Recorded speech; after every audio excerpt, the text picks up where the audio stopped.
大家好，这里是土拨鼠杂技的 YouTube 频道。前面的几期节目，我分别向大家介绍了白矮星、中子星和黑洞。在黑洞的那期节目播出之后，有朋友希望我来介绍一下白洞。好，趁着大家对黑洞的关注还没有退去，就让我们再一起来看看白洞这个神秘的黑洞之镜。我之所以爱用黑洞之镜来称呼白洞，完全是因为黑洞和白洞在某些基本特征上完全相同，但又在某些物理性质上完全相反，很像镜子的两面。在我那期介绍黑洞的节目开始的部分，我就曾经提到过，人们在理论上认识黑洞可能存在，其实源自于爱因斯坦引力场方程的一个特解。这个特解表述了一个时空区域，在这个区域里，时空被严重的弯曲了，即使是光也无法从这个区域里逃逸出来。但引力场方程的特解其实有很多，白洞就是引力场方程的另一个特解，它表示的也是一个时空区域。在这个时空区域里，任何物质，包括光，都不能从外界进入这个区域，但这个区域却能不断地向外放射出物质和能量。简单点说，就是黑洞只进不出，而白洞是只出不进。白洞也有起点施瓦西半径和事件世界，而且白洞的施瓦西半径和质量相同的黑洞的施瓦西半径是完全一样的。任何物质和光都不能进入到白洞的施瓦西半径范围以内。本来黑洞和白洞都只是一种猜想，但现在人们已经在现实的宇宙中观测到大量黑洞存在的证据，这些证据也得到了广泛的认可。因此现在绝大多数人都认可了黑洞的存在。现在人们却很少能观测到白洞存在的证据，即使是数量有限的证据也很少被人认可。因此白洞在现实中是否存在还是有待验证的。2006年6月14号 NASA 的雨燕卫星突然观测到一次持续时间长达102秒的伽马射线暴。这个伽马射线暴来自距我们16亿光年的印第安星座。在一般情况下，出现这种长伽马射线暴就意味着有超新星爆发，但当地面上的主要大型望远镜都把观测方向指向印第安星座的时候，却没有在这个星座发现任何超新星爆发的迹象。如果没有超新星爆发，那又是什么引发了这场伽马射线暴呢？经过5年的研究，2011年有天文学家认为2006年那次伽马射线暴很可能就是人类观测到的第一次白洞喷发。要说人们对白洞的认识，还得从发现类星体开始。1962年，天文学家发现了一个奇怪的天体，这个天体的光谱拥有极大的红移量，这就意味着天体正以极高的速度远离我们。后来人们发现了更多这样的天体，它们的共同特征就是光谱上有巨大的红移，或者说它们正以异乎寻常的速度远离着我们。当时的人们还不知道这是什么天体。1964年，华裔天文学家邱宏毅在论文中将这类天体称为类星体。后来人们知道，这种天体真正的移动速度并不是特别快，只不过由于这种天体离我们十分遥远，有上百亿光年那么远，在这么远的距离上，宇宙的膨胀速度是非常快的。我们看到的是天体的移动速度快，其实是由于宇宙快速膨胀造成的。速度的问题解决了，却带来了新的问题。在这么遥远的距离上，我们应该只能看到星系，但是在我们的观测中，这些天体的体积只有恒星的大小。按照常理，恒星发出的辐射是不足以在这么远的距离上还能被我们观测到的。那么是什么原因导致恒星大小的类星体竟然能发出和整个星系相当的辐射呢？现在多数天文学家认为，类星体其实就是一个特大质量黑洞，并伴有气体吸积盘在环绕黑洞的轨道上运行。当吸积盘中的气体被黑洞吞噬的时候，能量就以电磁辐射的形式放射出来。事实上，类星体在可见光区域辐射的功率是普通星系的几百甚至上千倍，而射电功率则比普通星系大上100万倍。按照这个观点，类星体就是超大质量黑洞吞噬物质所产生出来的现象。1964年，前苏联科学家伊格尔·诺维科夫提出了一个全新的概念，认为类星体是白洞而不是黑洞。这种说法立即引起了天文界的关注，但毕竟这种说法在当时太过超前，所以诺维科夫的猜想在当时没有得到广泛的认可。时间进入到21世纪，人们对类星体的观测越来越深入。2002年，天文学家宣布，位于银河系中心的人马座 A 星就是一个类星体，它也是距离我们最近的类星体。人马座 A 星的亮度非常高，如果不是因为受到星际尘埃的阻挡，它在夜空中的亮度将会比月球还亮，成为天空中最明亮的天体。等等，前面不是还在说黑洞只进不出吗？怎么到这儿类星体黑洞又向外辐射了呢？这个时候，人们就想起了诺维科夫的白洞猜想了。类星体会不会是白洞呢？因为类星体已经具有了白洞最典型的特征，向外辐射物质了。但是新的问题又出现了，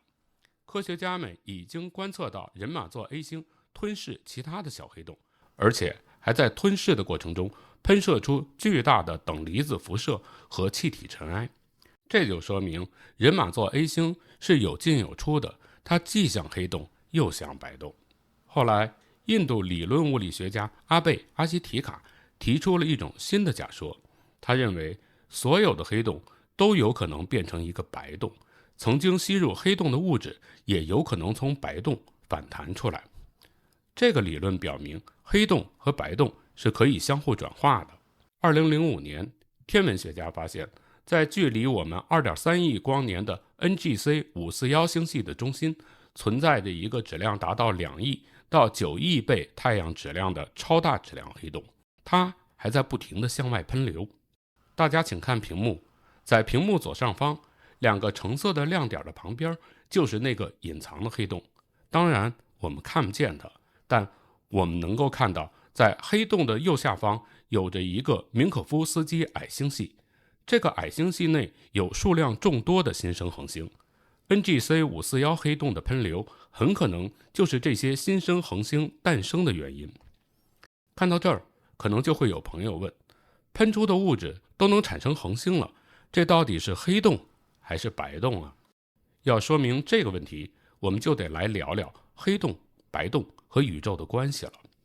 1916年，奥地利物理学家路德维希·弗拉姆在研究施瓦西对引力场方程的解的时候，就曾经提出，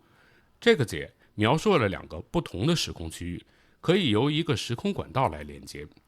1935年，爱因斯坦和他的同事纳森·罗森利用广义相对论进一步探索了弗拉姆的理论，他们一起提出了连接2个不同时空点的桥梁的概念——爱因斯坦罗森桥。1957年，物理学家惠勒首次采用虫洞来称呼这一时空桥。这个惠勒就是那个和弗里德曼一起提出黑洞名词的约翰·惠勒。虫洞是在广义相对论里容许存在的一种特殊结构，它可以把时空中的2个点直接的连接起来，而不管这2个点在空间距离或者时间间隔上相距多远。简单的说，虫洞就是连接宇宙遥远区域间的时空隧道。利用虫洞，我们就可以在比较短的时间内完成远距离的空间旅行，或者进行时间旅行。在当时，人们还没有黑洞和白洞的概念，但是当这2个概念被提出来之后，人们突然恍然大悟，黑洞和白洞其实就是虫洞的入口和出口，而黑洞和白洞的起点就成为了虫洞里的施瓦西侯。就这样，黑洞在一个时空吸入物质，白洞在另一个时空喷出辐射，一切似乎达到了平衡。看到这儿，可能会有朋友问，我们能否利用虫洞进入到其他的时空区域呢？说实话，以现在的技术想做到这一点恐怕很难，因为黑洞其实就是个粉碎机，所有的物质在进入黑洞之后都会被起点粉碎，最后再从白洞喷出来。我们当然不希望被粉碎，我们希望的是开着飞船穿越虫洞，完整的进入另外一个时空区域。因此，乍看起来，想通过进入黑洞，再毫发无损的从白洞出来，进入另一个时空的想法，似乎难以实现。但如果你仔细考虑，这也不是完全不可能的。还记得我在上期关于黑洞的节目里，在介绍黑洞分类的时候，曾经提到过克尔黑洞和科尔纽曼黑洞吗？这两个黑洞都没有起点，取代起点的是奇环。有了奇环，我们就可以想办法穿越奇环的中心区域，而不去触及奇环。这就使我们有可能在穿越黑洞的时候不被撕碎了。如果这种想法真的能实现，也许有一天，当我们停留在虫洞里的时候，就能够看到电影《星际穿越》里父亲向女儿发送信息的情景。而当我们穿越虫洞之后，所看到的是50亿年后人类占领整个银河系和仙女星系的景象了。这才是真正的洞中方一日，世上已一年。当然，所有的这些都还只是我们的科学假想，事实是否真的是这样，还有待于我们进一步的探索和发现。在节目的最后，我想请问观众朋友，您们在看到这儿的时候，会不会有这样的一个疑问？不是说我们的宇宙起源于一次大爆炸吗？那这个爆炸是不是就是一次白洞的喷发呢？2012年，以色列天文学家阿隆·雷特在《新天文学》杂志上发表了一篇论文，认为宇宙大爆炸其实就是一次巨大的白洞喷发，而这个白洞是黑洞在坍缩后转化的。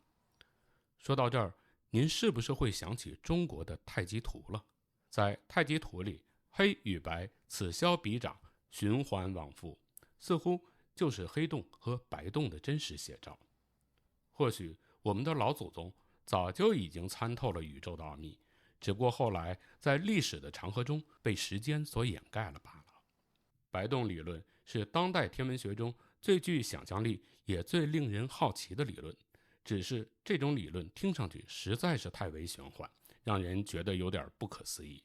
但宇宙大爆炸理论刚刚提出的时候，不也是让人觉得玄幻和不可思议吗？科学上有一种说法，超长的理论要有超长的证据，那么就让我们期待着这些超长的证据的早日发现吧。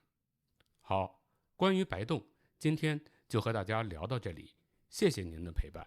不知道您在看了这期节目之后，对白洞还有什么别的想法？欢迎您给我留言，咱们一起讨论。在节目的最后，我提醒您，请您订阅我的频道，打开小铃铛，这样您就能在第一时间收到我节目更新的通知。同时也欢迎您转发、评论、点赞。